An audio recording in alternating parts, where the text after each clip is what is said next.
अभी जो UGC act जिसके ऊपर सुप्रीम कोर्ट ने स्टे लगा दिया है, उसको लेकर के इन ग्रामीण अंचलों में भी बहुत रोष है। जो एससी, एसटी और ओबीसी समाज, जो ओबीसी समाज को इस नए प्रावधान में ऐड किया गया है, और उन सब चीज़ों को लेकर के पहले सवर्ण लोगों में बहुत रोष था इन सिफारिशों को लेकर के। अब वही रोष एससी, एसटी, ओबीसी समाज में फैलता जा रहा है, और ये धीरे धीरे जो शहर कस्बे सुलग रहे हैं। और आने वाले टाइम में यहाँ पर भी सपोटरा में भी 6 फरवरी को एक बहुत बड़ी बहुजन रैली होने वाली है। तो एक ऐसा एक्ट जिससे पहले जो है सवर्ण नाराज थे, और अब सुप्रीम कोर्ट ने जो उस पर स्टे लगा दिया है। अब जो एससी, एसटी और ओबीसी के लोग जो है नाराज है, और हो सकता है आने वाले में इसकी सुनवाई जो है एक कॉन्स्टिट्यूशन बेंच को चली जाए। तो सरकार को जो है सबको विश्वास में लेकर के इस तरह के एक्ट को लाना चाहिए था। समाज में विभेद तो है ही, इससे तो किसी को इनकार नहीं है। जाति के आधार पे, रंग के आधार पे, नस्ल के आधार पर, इवन लोगों की बनावट के आधार पर, उनके जो है हाव भाव के आधार पर भी भेदभाव होता है। इससे कोई जो इनकार नहीं कर सकता।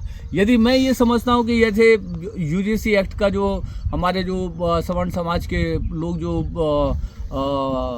जो नाराज थे, तो वो ये इस बात से इनकार नहीं कर सकते कि विश्वविद्यालयों में जाति के आधार पर भेदभाव नहीं होता है। जाति सूचक शब्दों का प्रयोग गाली के तौर पर जो है किया जाता है। एक इंसान, उसकी पहचान, उसकी कल्चर, उसकी जाति जो है कभी भी गाली नहीं हो सकती। तो इस तरह के प्रावधानों को ला करके सरकार किसी को प्रताड़ित नहीं करना चाहती। और जो मन में जो लोगों के ये भय है कि इस कानून का जो दुरुपयोग हो सकता है, तो आप मुझे बताइए ऐसा कौन सा कानून है भारत में जिसका दुरुपयोग नहीं हुआ?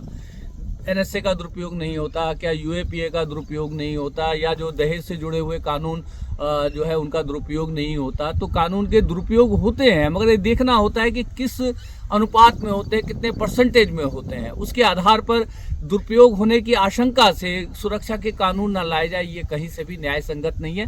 एक बातचीत करेंगे हम हंसराज मीणा से यूजीसी एक्ट के ऊपर, तो बने रहिए भारत के ग्रामीण अंचल से। मैं हूं आपका होस्ट और दोस्त सुभाष चंद्र झा, सीधे डायरेक्ट खेतों से आपसे बात कर रहा हूं।